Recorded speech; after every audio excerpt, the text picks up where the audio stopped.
Hello, everyone, and welcome to the undisputed heavyweight champion of the world show made for fans by a fan. I am your host, as always, Richard Tiemann, and this is the award-winning fan show on location for another fantastic edition of the comedy special that we do right here at the Buzz.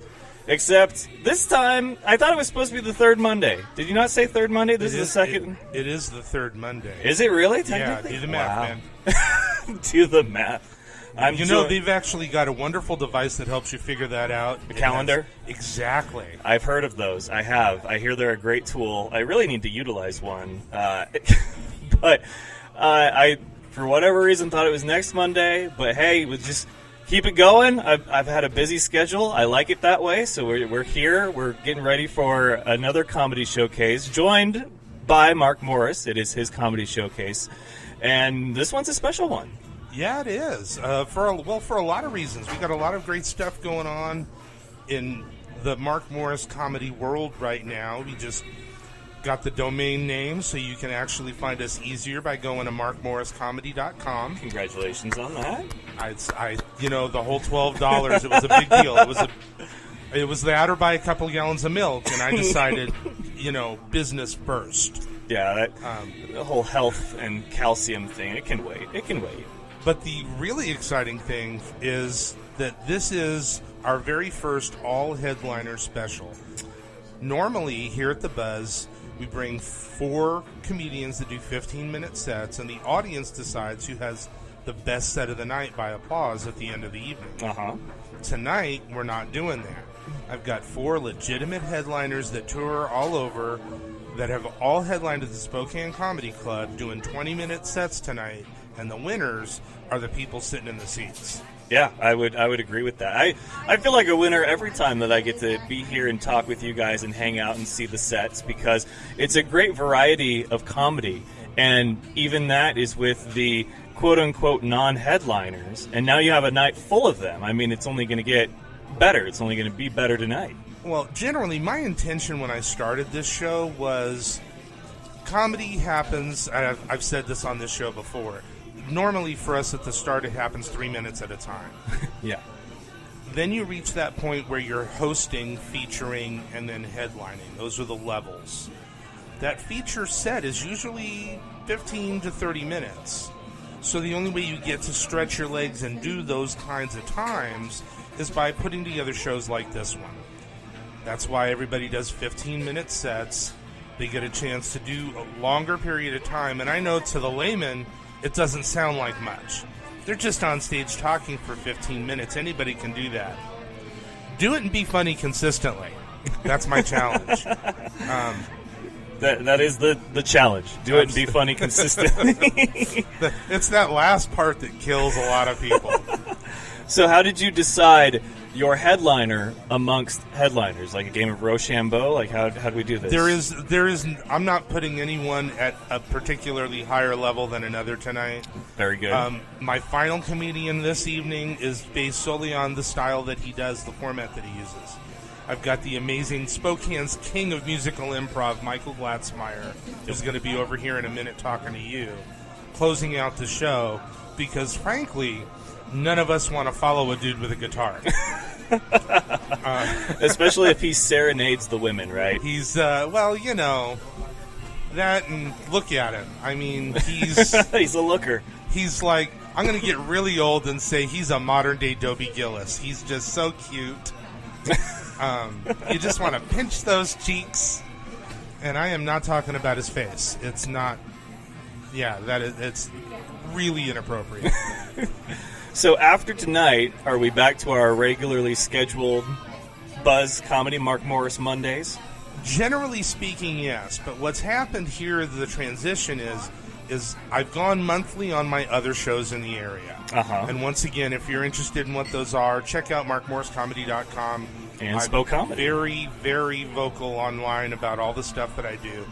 Once a month, I do 3 shows in a row, and then a 4th one is this at the end of that.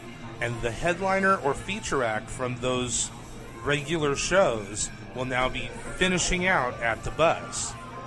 So we'll be having comedians of all different levels stretching their legs and doing time.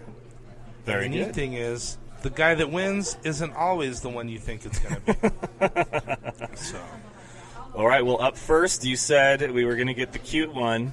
yeah, we'll get the adorable and talented Michael Glatzmeyer over here as soon as he's ready. He's exchanging phone numbers or something. His girlfriend's sitting right there, and he's hitting on that nice older lady. I think that's really interesting.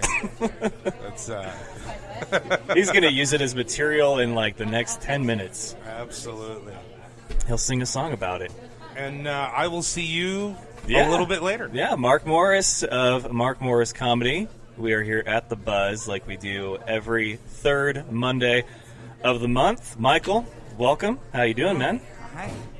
So, Mark tells me that you're the cute one of this particular set. Mark is also a pathological liar, so I know he says that when I come down here, he's always so excited to have me, and I feel like it's one of those empty compliments, you know? Like, you say it because you need to. like he says it, but then instantly looks away from you. Yeah, no eye contact, then they know it's not authentic. Oh, but we love doing the comedy here at the Buzz. This is a showcase, unlike other showcases, all headliners. So you yourself are in great company because obviously if he considers you a headliner and you're amongst other headliners, it's going to be a great lineup of comedy tonight. Yeah, we the whole night has a really great night. A lot of the people who are performing together tonight are people who are usually traveling or on the road performing or have been doing it for years. Like Todd Armstrong, who's performing tonight, is a great comic who's been doing it for years, I think from Oregon. And then I've seen Todd, yes. Yeah, he's great. And then even like Phil Kopczynski and Harry have been doing it for a long time and travel all over. So Now, you mentioned travel all over as a headliner. What's the furthest you've traveled? probably New York. Really? So Wow. I was in Saratoga Springs, Albany, New York. I did a few stuff over there in the Comedy Works area and just kind of performed around that area in New York, which was cool. So it wasn't like street corners, like you had the guitar Oh, case it was street open? corners too. I had to live in New York, so so Saratoga Springs is actually in the richer part of like New York. It's in like the horse racing town. So one day I was out there and I saw how much street performers were making, and I was like, oh, so this is how I will make my money in New York, is work, street perform comedy, work, street perform comedy. Fair enough. So I saw the guitar case. Now, is this Bo Burnham music comedy? Is it Adam Sandler Lunch Lady Land comedy? Or is it Dana Carvey, like I'm going to bust out the guitar when I need to comedy? I wouldn't actually compare it to any of them. I would consider it kind of Michael Glatzmeyer comedy. That is the perfect answer. Well, you think you got Adam Sandler, who does a very goofy kind of like Lunch Lady Land. That's my Adam. I'm Adam Sandler. Like that's my only. Very off. That's like Adam Sandler drunk. No, that was the perfect Adam Sandler impersonation. That's good. Oh, baby. But so I actually don't write down any of my lyrics. Everything I do is usually created on the spot. When I go into my music, I will base my songs off audience members. So when I do a show, everything I do becomes like an inside joke. My show becomes based off the audience. My songs make the audience become the joke. So if they left and were like, man, this guy sung about this, the other person they're telling that story to will not laugh, will just stare at them, and then all you can say is, well, I guess you would have had it been there. Like, that's all you can kind of do. So it's pretty cool. Well, so I got to say, I'm a bit taken back by that because as a former musician myself, I know how much time and energy goes into rehearsing and practicing, and you're improving musical comedy. So is it something where you have like sort of a tune made up in your mind, like a rap or a hip hop artist is like, give me a beat, and then you just spit out from there? Like, it's kind of like inside my head, I'm psychotic because I really don't have nothing in my head. It kind of just all comes to me on the spot, you know? Somebody will be like, sing about pepperoni pizza, and I'll be like, you know, I like to eat, like, and I'll just go in a song not knowing what tune I'm going to play, if it's going to be rap, rock, country, you know, if I'm going to scat and like, like, you know, if I'm going to start going up there with pizza and like, yeah, I really love pizza, cheesy crust, you know, I don't know what I'm going to do. So how many songs can you get into a 15-minute set? Really, I mean, if I'm doing short songs, you know, I can fit a lot of 10-second songs into it. 15. Tonight, I'll probably only do 1 or 2 songs. I think most of what I'm going to do tonight will be more of my written jokes while I play my guitar. So I have a book coming out next year about being in special ed. And a show I'm actually working on right now, and the whole hour show's about being the youngest of 5 boys. Oh, wow. Yeah, you know, kind of like, I talked a little bit about tonight about how my mom had 5 boys, but considers me the successful one, which I never understood, because I do stand-up comedy, and I'm a theater kid. Yeah. So my mom basically raised 4 assholes and 1 theatrical asshole. So I go into a whole idea about what it's like being the youngest of 5 boys, and how that kind of maybe not be able to really do well in school, because instead of thinking or talking much as a kid, I would just sit back and watch my 4 brothers cause chaos. So, wow. Fair enough. Yeah, which it's pretty fun, and I talk about the struggles of being a special ed student and thinking, which is really fun, you know, touchy subject, but I don't get offensive about it. I even open up with, just to let you guys know, I was in special ed. Some people get offended when I talk about being in special ed, but I get offended I was put in special ed. I'm like, originally I just thought I was there to help out, and they were like, actually, you belong here. Wow. So doing a little bit of history there, some behind the scenes. Now time for the origins, so we're going to do a nice little segue here. You're not a Carvey, you're not a Sandler, you're not a Burnham, you are your own unique style. And how did that come about? Because obviously you can have influences, but if you don't compare yourself to someone, there's usually another route that you took to get to comedy. Okay. What's that for you? I was 8 years old, and my dad was at work, and, you know, a guitar is really important to somebody when you're a musician, and we never thought we could touch our dad's instruments or anything like that. We always left him alone, but when my dad would go to work, I would sneak his guitar upstairs and start strumming it and singing songs on the spot. And when my dad came home, he was like, Michael? They thought it was like the radio or something playing, because it was like songs they've never heard of or something like that. And, my dad called me downstairs, and I was like, I'm so sorry, don't beat me. First of all, my father has never beaten me before, but I was like, I'm sitting up there playing his guitar, thinking I'm going to be in trouble. It's like he's going to start now, you Yeah, know, like the first time for everything. Here we go. I'm 8 years old. This is a thing. It's going to cause. But my dad didn't beat me. He taught me how to play guitar, and I never wanted to learn music. He tried to teach me dueling banjos, tried to teach me all these songs. Didn't want to learn any of those songs. I just wanted to create songs on the spot. So even now today, I've never learned music. I only know like snippets of songs, you know. And weirdly, a lot of snippets of rap songs. Not like big. It's like Shorty hit the flow, or to the windows, to the walls, you know, shake that Laffy Taffy. It's not like and like small oldie songs like Leaving on a Jet Plane, but I know maybe like 10 seconds of each song, and that's all. Hey, whatever works, man. I think that you guys and your unique styles are all so interesting to take in, because sure, there can be similarities, but the reality of it is that there's no one that's going to be Michael's style of comedy, you know. Yeah. It's yours and yours alone. So I think it's been a great variety. It is my 3rd time here, and I'm always excited to see what you guys come up with and watch everything play out. So it's been a pleasure to meet you.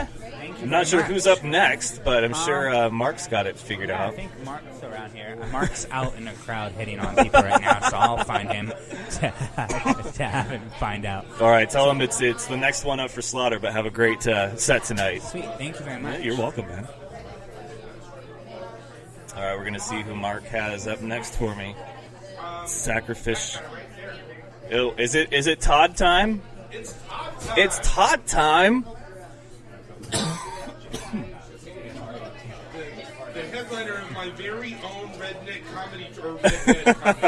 Redhead, I guess. The headliner of headliners. Oh God, I don't know about that. I know this man. Last minute opener. Todd Armstrong. Make yourself comfortable. Adjust it however you need Try to to. get it close because I know I pop the mic a lot. Oh, it's okay. I've got the control over here. I've got the power. I got yelled at last podcast I did, which was, you talk with your hands too damn much. I'm sorry. See, I'm not worried about it as long as, like, if you're going to talk with your hands, just steer clear of the microphone so that at least this is you know. That's why I was getting yelled at. Well, hey, man, good to see you. It's been Same. a while. Absolutely. You opened for, was it Jay Chandisekar that you opened for last yeah, time in I saw Tacoma, you? and then last time I was in Spokane was for Pauly Shore and Ian Bang. The Wow. world's funniest Canadian. Oh, so, man, you've got some names under your belt now. Like, it's weird that I'm 8 years in now, and if I was to write down a list of all the people I've opened for in some format, that still blows my mind out. Right? It really does. That's how it is for me almost 3 years into this, and to see some of the names that I've had as, like, special guests. And, you know, I don't really consider anyone not as special as another. Like, I love getting to know all you comedian guys, and it's always a blast because you guys are some of, like, the funnest conversations and best content. But sometimes I worry, like, I don't... dead air, so yeah, you and, force it, yeah. Yeah, and I don't want you guys to get spent, though, talking before you're about to go on and do a set. But, you know, how's this things is been? casual. This is nice. I mean, because I just got to know a show in Coeur d'Alene, a show in Rock, all peripheral Spokane shows, and I just crashed with a bunch of comics and saw friends, and this is my first real trip away from home since I've had a kid. So this is my first chunk away from the baby, and dude, all I do is miss my daughter. I'm so done being a comic. Like, this is the first time coming out and just being like, yeah, I'm definitely done. Wow. I'm basically retiring from road comedy for a minute because I miss my kid too much. Like, I'll still do work, but if I can't take my kid with me, it's going to be almost like back when I had my dog. It's like, if I can't take my dog, I don't want to take the gig.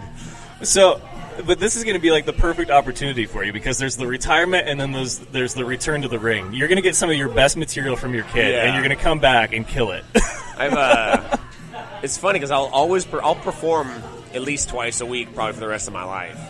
But the taking the gigs just to get in them, the 3-4 day runs, the 2 week runs, that's gonna peel back a bit.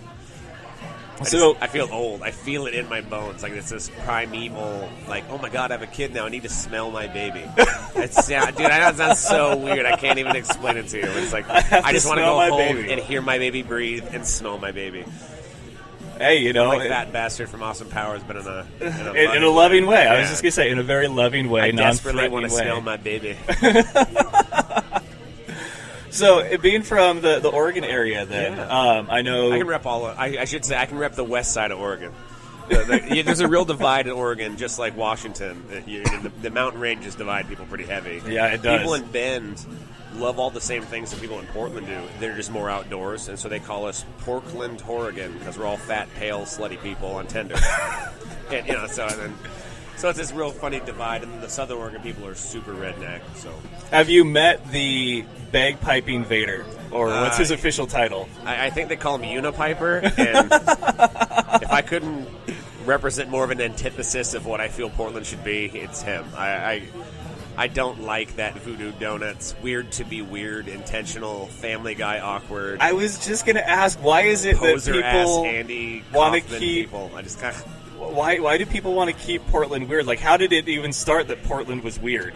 I think, in my opinion, just like we took that slogan from Austin, we always wanted to be Seattle.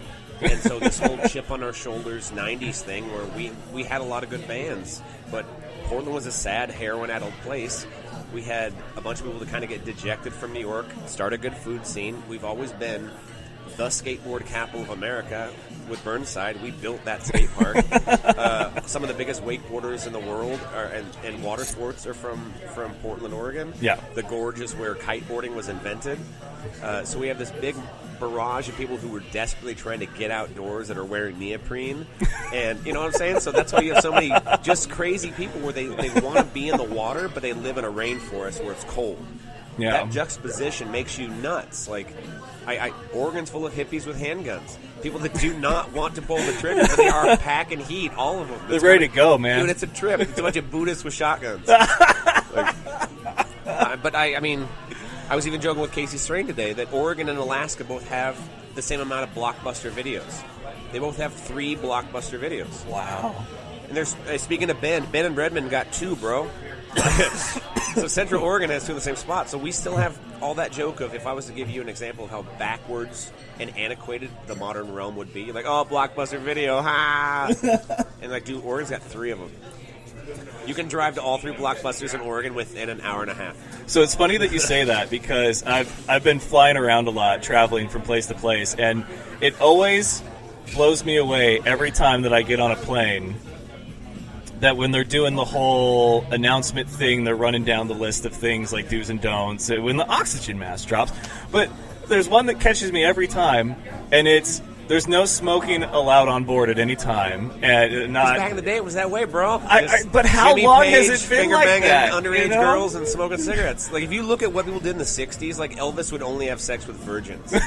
like it's like everyone we idolized back in the day we thought was a dope ass. David Bowie had sex openly with 14-year-olds, and we idolize him, and everyone has him on their fucking Facebook wall. He was an open child molester.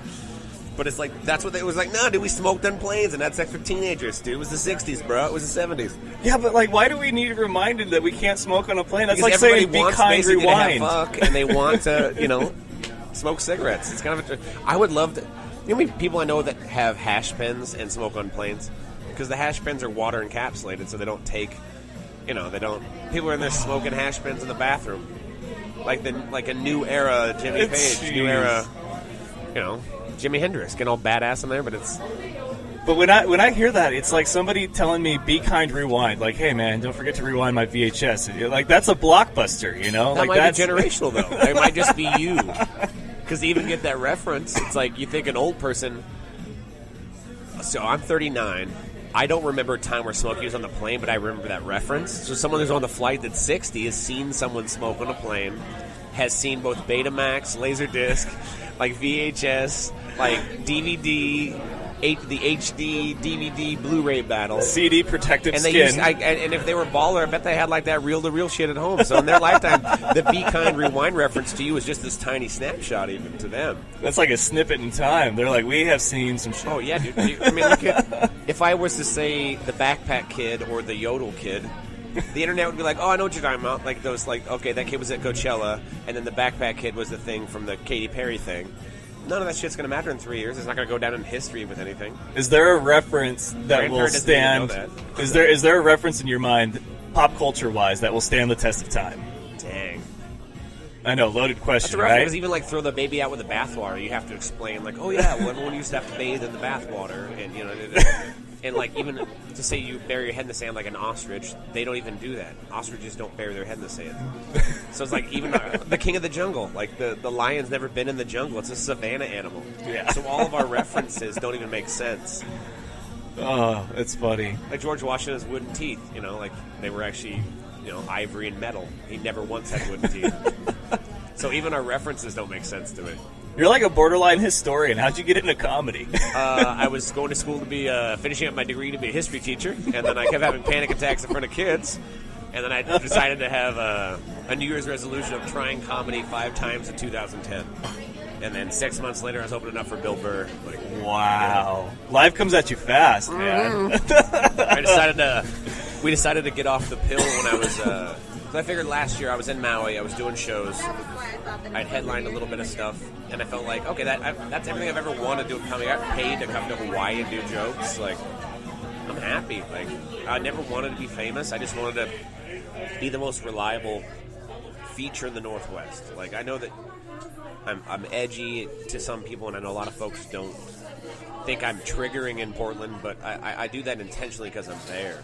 If I'm in a clean room, I do very well. If I'm in an urban room, I do very well. If I'm in a room full of feminists, I do very well. But if I'm in a room full of self-entitled, holier-than-thou liberals who refuse to check the thought process of anybody but themselves, I'm going to go at them. I'm going to make fun of you. You can't be an anarchist with a bus pass. Like for the same reason we laugh at people thinking Jesus is white because there's no chance he was. I can make fun of you for being an anarchist with a bus pass. If you're smashing windows of a small business because Trump got elected but you didn't vote, you're a special form of piece of shit. And I feel like in my dad's generation, my dad literally said, like, when someone would complain about something politically, my dad would be like, oh, who'd you vote for? And when someone would say, oh, I didn't vote, he's like, oh, well, then shut the fuck up.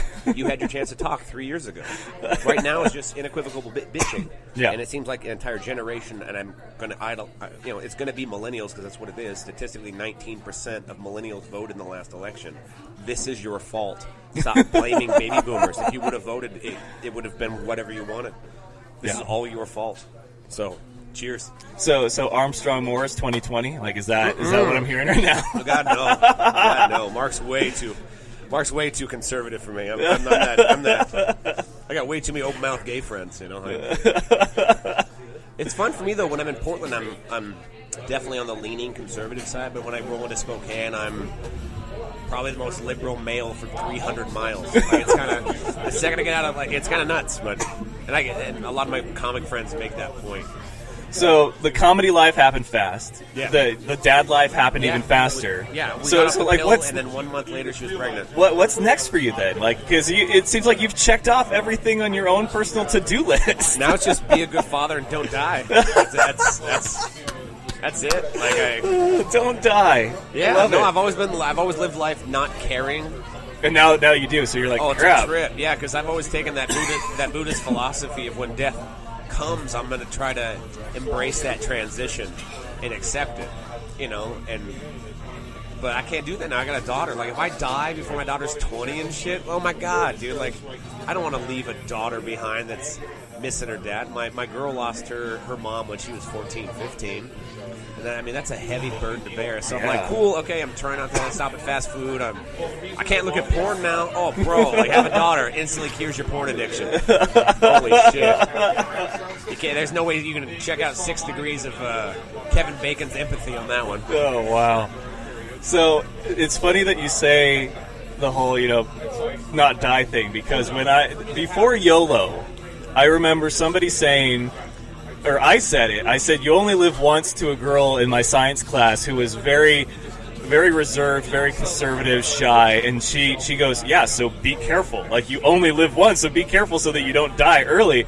And then YOLO happened, and every time I hear that, I laugh because I think, so be careful. And that's like where you're at now. You're like, you only live once, so I should probably be careful. Yeah. Okay. I believe you live forever. I believe you get infinite lives, and all the math is there. Like, every bit of quantum physics dictates that time is an illusion as we know it. So I'm just trying to hang out in this life as long as possible. That's all I'm trying to do. I'm trying to recognize that even every bit of tangible, even loving somebody or something is still a hang-up, and so you don't want to lose that thing. You don't want to lose that relationship or have somebody die, and so you're always concerned about that. So you never really get appreciated. So it's that weird quantum mechanics, metaphysical Buddhist shit where it's like, oh man, how do I not worry about a heart attack, but then just live every day? But goddamn, that McDonald's looks good. Advertising and addiction is a hard thing. Because you roll down the street and like, Carl's Jr.? Dude, of course I want fried chicken. I don't know what the hell this is, this ranch chicken bread shit in front of us. That's crazy looking. It looks good. Yeah. I'm not supposed to eat that because I'm 39 now. Well, I gotta order the wraps. When you finally unretire and come back to comedy, what's first on your list? To open for someone or have someone specific open for you? Oh, yeah. No, I'm definitely over opening for people. I'd love at this point where comedy is my job. It's nice where I get to open for my friends. Like my buddy Preacher Lawson got second last year at yeah, I remember that. America's Got Talent. He came to Spokane. Yeah, that was great. I love blowing up for him, and I was going to open for him when he came to Portland, but his brother's coming up even better. So then I get to see Justin and Javon, and then so I'll do a guest spot there. So I'm happier with that now. Where it's like can still take the corporate gigs and still the booked weekends at the clubs and make my money and pay my rent. And I was going to say, we got Steve Ranazisi, Tom Segura, like a whole bunch of good names coming in. Yeah. No, it's nice for me being like where I'm headlining the clubs now. Like I'm the holiday weekend headliner. I know I give a good show. I know people are always leaving happy. I've developed definitely my own type of comedy that people give me. I think the comics respect me for because I don't ever pander. I really pit both sides of the room against each other. And I love when you feel out the audience. That was my favorite part of your gig. Yeah. And so I feel if I can just enjoy it as long as I can and keep making money and pay my bills with it, that's all I really want. That's the dream, man. Yeah, because you're never going to... Unless you make somebody else a lot of money, you're never going to make a lot of money in comedy. It's your passion. And so if my passion right now is to be next to my daughter, I can't be my best comic. I'm going to give my best set tonight, and then I'm going to get out of here and go home. Yeah. But the best comics are the ones that are most passionate, and that's why you see this constant cycle. It's not like acting where you see people and they stay with acting for a while. You see a lot of the same famous people. With comedy, you see so many new people every couple of years. Like Rory Scovel was so huge 3 years ago, but now he's in a movie with Amy Schumer. Yeah, where'd Kevin Hart go? He did Jumanji, and that's been like the last. He moved off to that. He's making more money doing that than he was being the highest paid comedian. Yeah. Comedy, the people that are most into it are the people that have been grinding at it for 5 or 6 years. They get their break and blow up. The reason Amy Schumer fell off was because she couldn't constantly keep putting out an hour of material every year now. It took her 10 years to get famous and have that hour of material to lean on. Yeah. And then she got condemned for the material she bought from her writer's room. Everyone's like, oh, I can't believe you said that. It's like, well, technically that was her writer's room that said that. She's a business now. She's a brand. And you can either be branded and make money, or you can just have fun and do comedy. And then if you can live in this gray area and just be yourself, I feel like that's where I'm very blessed in doing that. Just being myself, and like you said, I came into it fast, so if it goes away fast, I don't feel like I lost anything. Play it fast and hard, man. I'm excited for your set. 20 minutes of Todd Armstrong, man. Should be fun. All right, well, have a great set. Mark's going to send over the next guy or girl, whoever it is. Thank you. Person, human. Yeah, somebody don't say that that can shit, talk. Portland, you're in trouble. Mark, who's next up, my friend? We're going to need to pause. We're going to need to pause? All right, that's fine. We can pause. All right, we're back. Mark rounded up another one from the comedy showcase at the Buzz, which all headliners tonight, and it is Phil Kopczynski. Yeah, man, you nailed it. Yes! I could tell. I could see the nervousness. Well, I remember when you opened for Jay Chandrasekhar, Oh, yeah, and you yeah. had a similar moment there. Oh, and, you were there that night. Yes, and Yeah. he came out and he was just like, dude, you nailed it. And I feel like he was being sarcastic, but I thought you nailed it. I don't know how to pronounce it either. Well, maybe were you there the Thursday night? Because Thursday night was the first night, and he goes up to me, he spells it out phonetically in 3 separate words, and I'm like, I got it, dude. And then right before I pulled him up, I'm like, oh crap, I totally forgot everything he told me, and I'm like, give it up for Jay Chugabaraga!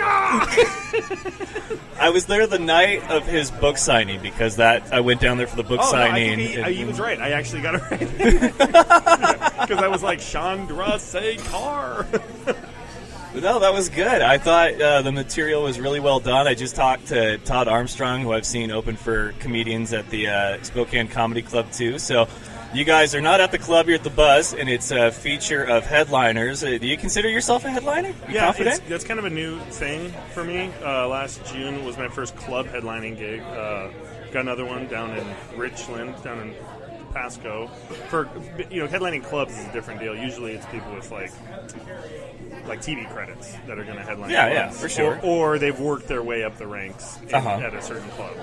So if I work the Spokane Comedy Club as a headliner, which probably won't happen anytime soon, but it would be because I feature there now, and I pretty much only feature there unless they have a fallout. And they're my home club, so I'm just like, yo, hit me up whenever you guys kind of want to fill in dates I'm around. Like, it would make sense if you headline there because of the work that you put in there specifically. Right, and they see me progress. and all that. And then Richland is close enough. I've worked there enough over the past couple of years. They've seen me. I had a reference from a headliner who said, hey, you should, because they were trying to film like a Friday, Saturday, or a Thursday, Friday. And so that headliner was like, the headliner doing Saturday, it was like, you got to get this guy from Spokane. And that's really how the business works for non-famous comics, is that references from like real headliners and TV. Yeah, word of mouth makes sense. Yeah, for sure. So becoming a headliner then, was it the first time that you headlined, was it one of those, well, it's about time, or was it like, oh my God, I'm headlining? I feel like it's similar to like how you lost your virginity, you know? I had, yeah, it depends. I mean, a lot of people don't do it until they're about 7 years in. I started later in life, so, I was happy. I'd been headlining shows like this for... I'd done it about half a dozen times, before I got the club gig. Yeah. And it was an off night. That's important. It was a Sunday, so it was kind of like, we'll write it off. But I think enough. I had sold enough tickets that they might be like, oh, this guy can actually make us funny. That's another big part of it. If you're not funny, but you can sell 1,000 tickets over a weekend, you're going to get booked. Some comedians that I've talked to, they said that they don't see how they're funny to people, but yet they're funny to people. Is that something like you don't know how you're funny until like somebody says, hey, you're really funny? No, I mean, I've always been like the funny guy at the party or whatever. Fair enough. Yeah, but I will say, when I think a joke is like, this is good, I can do this joke at places, it's never, you can never be certain. I don't care who you are. I don't care how famous you are. You can always bomb. You can always, like last week I showcased in LA for these like managers and stuff, and dude, I worked this set. I opened for Dennis Miller. It was my first 5 minutes I did with Dennis Miller. The club gave me the guest spots. I'm like, I got this all wired in. Got it just the way I like it. I go down there, and people are like, another white guy. You better do some crazy, And I followed a guy that pretended to be a pedophile for like 5 minutes. And he was funny. He just yelled at people. He just kind of yelled a lot. Wow. And I was like, I'm definitely not that. Like, that almost feels like a different realm of entertainment. But he would be a hard guy to watch for more than 8 minutes, I think. So, for me, I love comedy, and I've always felt that comedy is like the last pure form of entertainment, because there shouldn't be anything that you can't joke about. However, there are certain, like, sensitive materials, timing, where you're at, but that doesn't mean that you can't do it. You just don't want to look back and be like, wow, I was that guy. You don't want to have people talk about you like that. Like, he was that guy that went there at that time, and it was really just sort of... But you should never feel like you can't tell a certain joke because it's comedy, Like, that's how I feel about it. Yeah, no, humor is a form of is a coping mechanism. Exactly. It makes people resilient, and it brings people through hard times, and a lot of times some of the people with the darkest sense of humor that I've ever met are nurses, cops, firefighters.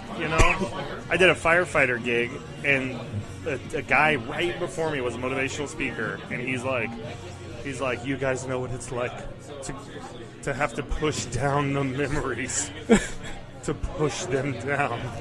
People who know me have asked me, what's your worst experience? And I just see each firefighter their heads go down, and they all start thinking about the worst experience they've ever had walking in, and they're walking into, maybe a dead people ODing in front of their kids and shit like that. And I'm watching this, and I'm like, I gotta follow this guy?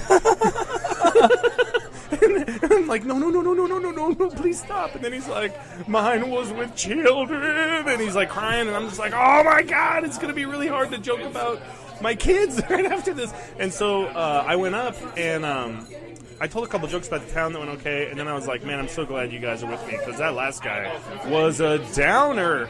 And they all...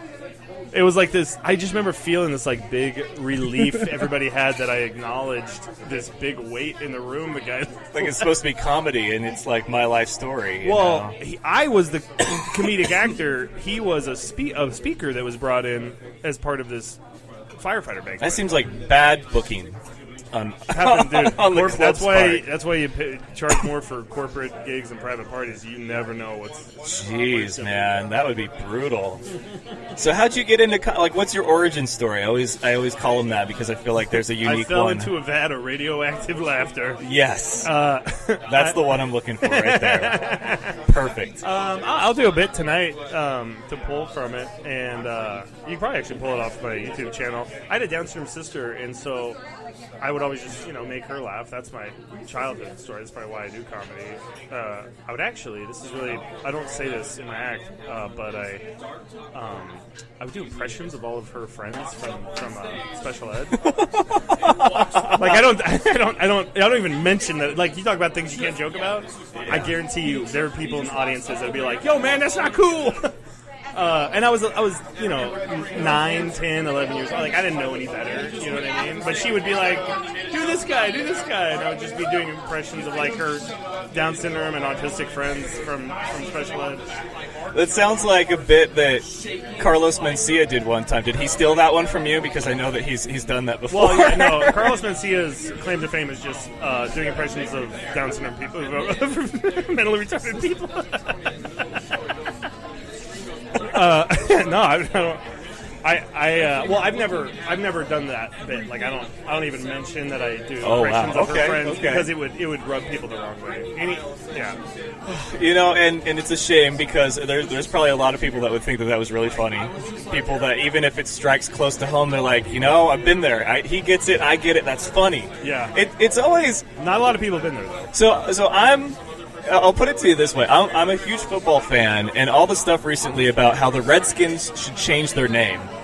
90% of the people complaining are not Native American. They're like white people upset that Native Americans aren't more upset about this. So when you talk about comedy that you do that's like close to home for you, the people that would probably laugh at it are the ones that have been in your shoes before, where the ones that aren't laughing are the ones that have no clue what it's like. They just perceive it as offensive and like you shouldn't do that. I grew up near a reservation, and I think they're more like, we don't like that. We're not fans of it, but what we really didn't like? The fact you guys took all our land and are slowly eroding our culture.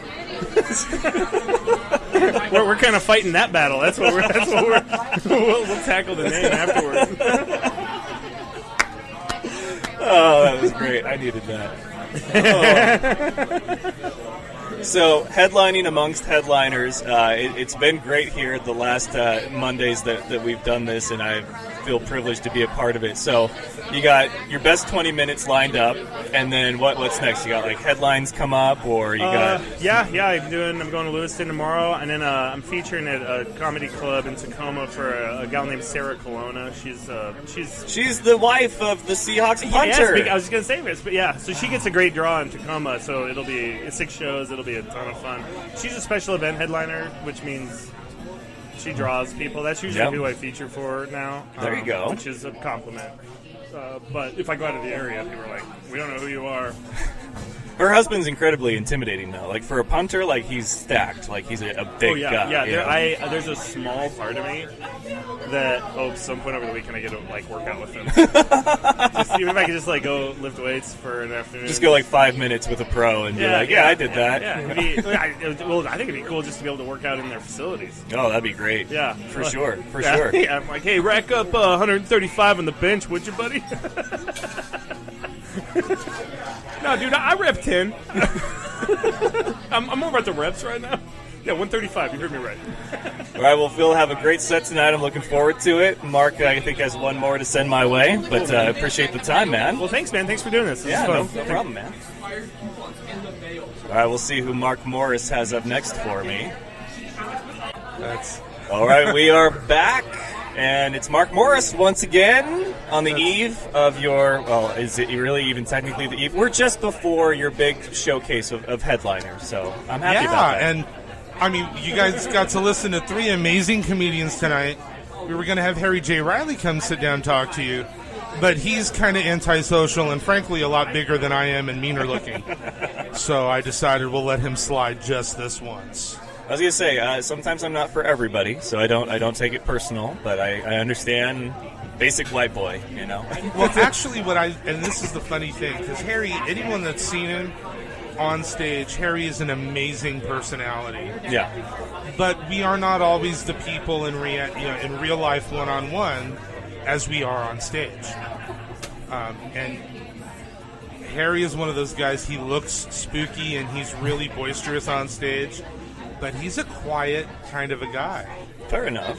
Which freaks me out. He is just that gap-tooth smile, and he's taller than I am, so it's very intimidating. So it feels like tonight has been something that you've been working towards. Is that just my perception, or is that the reality of what tonight means for you at the Buzz?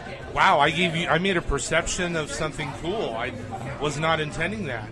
Honestly, what happened is the top comedian in Spokane that has supported this show, which is Harry J. Riley, King Pepper Snake himself, finally said, I'm thinking I might want to do that show.